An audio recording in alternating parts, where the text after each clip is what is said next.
오늘 말씀은 열왕기상 13장입니다. 보라, 그때 하나님의 사람이 여호와의 말씀으로 말미암아 유다에서부터 베델에 이르니 마침 여로보암이 제단 곁에 서서 분향한지라. 이때, 그때라는 거는 뭐냐면, 이 여로보암이 사람들이 그 절기 때마다 예루살렘에 가서 예배를 드리고 제사를 드릴 때 그들의 마음이 다시 르호보암에게로 돌아설 것을 염려하여서 베델과 단에 금송아지 우상을 만든 그 시기를 이야기를 합니다. 하나님 사람이 제단을 향하여 여호와의 말씀으로 외쳐 이르되, 제단아 제단아, 여호와께서 이와 같이 말씀하시기를, 다윗의 집에 요시야라 이름하는 아들을 낳으리니 그가 내 위에 분향하는 산당 제사장을 내 위에서 제물로 바칠 것이요 또 사람의 뼈를 내 위에 사르리라 하셨느니라 하고, 그날에 그가 징조를 들어 이르되, 이는 여호와께서 말씀하신 징조라. 제단이 갈라지며 그 위에는 재가 쏟아지리라 하며, 여로보암 왕이 하나님의 사람이 베델에 있는 제단을 향하여 외쳐 말함을 들을 때에 제단에서 손을 펴며 그를 잡으라 하더라. 그를 향하여 편 손이 말라 다시 거두지 못하며, 손이 말랐다는 게 정확하게 뭔 표현인지는 모르겠지만 한 번씩 성경에 손이 마른 그 표현이 나오는데, 아마 약간 중풍이나 이런 거 같이 이런 신경들이나 이런 것들이 굳어가지고 그 편 것들을 다시 회복하지 못하는 그런 증상이 아닐까 싶어요. 자신이 회개하지 않고 오히려 하나님 말씀을 대언한 하나님의 사람에 대해서 그 손을 펴서 잡아! 저 사람을 잡아버려! 이렇게 외쳤던 여로보암은 그 손을 다시 거두지 못합니다. 하나님의 사람이 여호와의 말씀으로 보인 징조대로 제단이 갈라지며 재가 제단에서 쏟아진지라. 왕이 하나님의 사람에게 말하여 이르되, 청하건대 너는 나를 위하여 내 하나님 여호와께 은혜를 구하여 내 손이 다시 성하게 기도하라. 하나님의 사람이 여호와께 은혜를 구하니 왕의 손이 다시 성하도록 전과 같이 되니라. 그러나 다시 또 회복을 시켜주시네요. 왕이 하나님의 사람에게 이르되, 나와 함께 집에 가서 쉬라. 내가 내게 예물을 주리라. 이것은 진정 회개는 아니었던 것 같아요. 그가 머리가 좋은 사람이었기 때문에 이거는 사람의 힘으로 된 것이 아니라 하나님께서 하신 거라는 것을 깨달았고, 그래서 바로 다시 회복해 달라고 그렇게 요청을 한 것 같아요.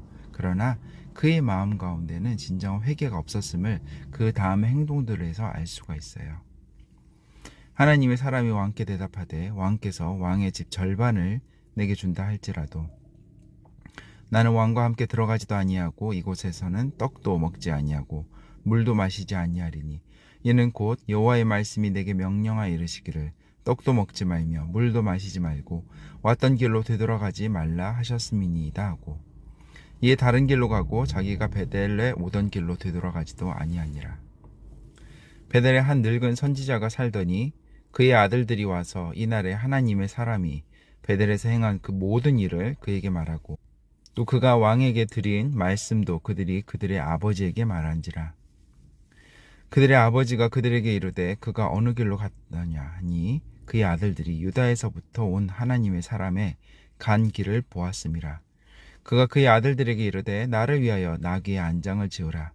그들이 나귀의 안장을 지우니 그가 타고 하나님의 사람을 뒤따라가서 상수리나무 아래에 앉은 것을 보고 이르되, 그대가 유다에서 온 하나님의 사람이냐 대답하되, 그러하다. 그가 그 사람에게 이르되, 나와 함께 집으로 가서 떡을 먹으라.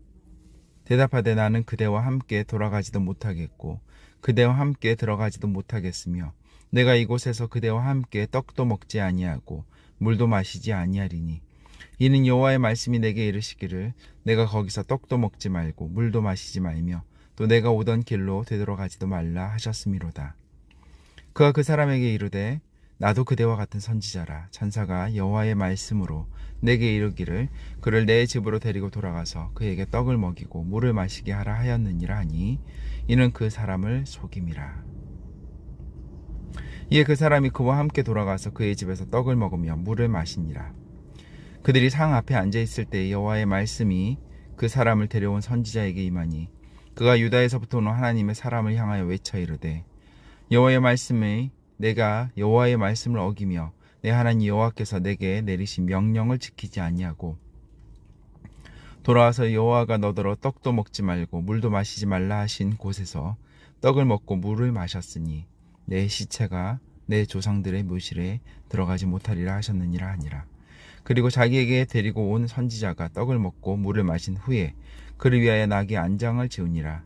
이에 그 사람이 가더니 사자가 길에서 그를 만나 물어 죽이매 그의 시체가 길에 버림받으니 나귀는 그 곁에 서 있고 사자도 그 시체 곁에 서 있더라. 지나가던 사람들이 길에 버린 시체와 그 시체 곁에 선 사자를 보고 그 늙은 선지자가 사는 성읍에 가서 말한지라. 그 사람을 길에서 데리고 돌아온 선지자가 듣고 말하되 이는 여호와의 말씀을 어긴 하나님의 사람이로다. 여호와께서 그에게 하신 말씀과 같이 여호와께서 그를 사자에게 넘기심에 사자가 그를 찢어 죽였도다 하고 이에 그의 아들들에게 말하여 이르되 나를 위하여 나귀의 안장을 지으라. 그들이 안장을 지으매 그가 가서 본즉 그의 시체가 길에 버림받았고 나귀와 사자는 그 시체 곁에 서 있는데 사자가 시체를 먹지도 아니하였고 나귀를 찢지도 아니하였더라. 늙은 선지자가 하나님의 사람의 시체를 들어 나귀에 실어 가지고 돌아와 자기 성읍으로 들어가서 슬피 울며 장사하되 곧 그의 시체를 자기의 묘실에 두고 오라 내 형제야 하며 그를 위하여 슬피 우니라.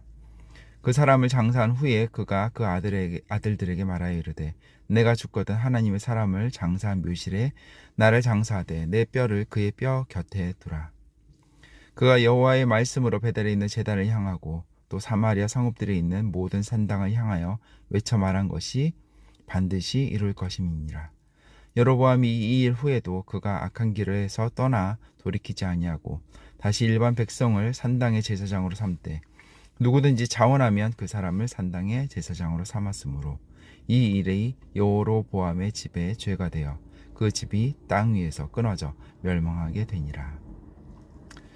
뜬금없이 이 일이 왜 나왔을까를 생각해 보면 첫 번째로는 이 당시에 북이스라엘의 영적인 상태가 얼마나 혼탁했는지를 하나님께서 보여주시는 것 같아요.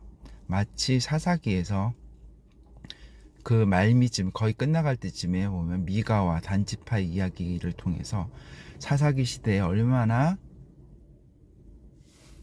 이스라엘의 영적인 상태가 혼탁했는지를 보여주셨던 것처럼 지금 북이스라엘의 상태가 마치 이런 거죠. 그리고 이 늙은 선지자, 하나님의 사람을 꼬드겨서 죄의 길로 걸어가게 만들었던 이 늙은 선지자, 이 사람이 왜 그랬을까를 한번 아빠도 고민을 해봤어요. 근데 이 당시에는 그 후에 예수님 시대에도 그렇게 그 전통이 이어졌지만 뭔가 유력한 사람, 뛰어난 사람을 자기 집에 초대해서 식사를 함으로써 자기의 명예가 높아지는 그런 풍습이 있었다고 들었어요. 그래서 아마 흔히 말하는, 마치 비유가 적당할지 모르겠지만 신발이 떨어진 무당이 영험한 무당을 초대해서 자신의 신발을 높이려고 했던 것처럼 이제 더 이상 하나님의 음성도 듣지 못하고 하나님 말씀을 대언한 지도 오래되었던 한 늙은 선지자, 마치 신발이 떨어진 무당과 같은 이가 소문을 들은 거예요. 하나님께서 직접 천사를 통해서 말씀하신 하나님의 사람, 여로보암 앞에서 담대하게 외쳤던 사람, 그리고 그 일을 통해서 여로보암이 손이 마르는 놀라운 이적을 행한 하나님의 사람, 영험한 사람, 그를 내가 우리 집으로 불러야겠다. 근데 나는 하나님께서 먹지도 마시지도 말라 그랬어 이러니까 그가 그를 속입니다. 내게도 천사가 얘기하셨어. 그래서 너를 데리고 와서 먹이라고 하셨어. 왜냐하면 그렇게 해야지만 그 사람이 올 것을 알았기 때문이죠. 그래서 이 늙은 선지자는 하나님의 사람을 속이게 되고요. 결국에 그 하나님의 사람은 하나님께 불순종하게 만드는 일이 됩니다. 근데 또 아이러니한 것은 그 늙은 선지자가 그것을 슬퍼해요. 근데 그 슬픔이 진정한 슬픔으로 보이지 않는 것이 그의 뼈를 우리 무덤, 가족 묘에다가 장사를 하는데 내가 죽으면 내 뼈도 그 옆에다 둬라.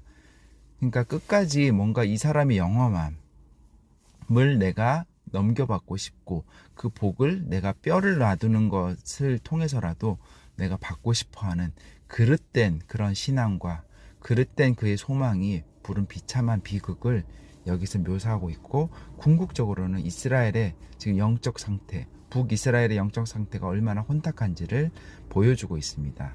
아멘. 오늘 여기까지 하겠습니다.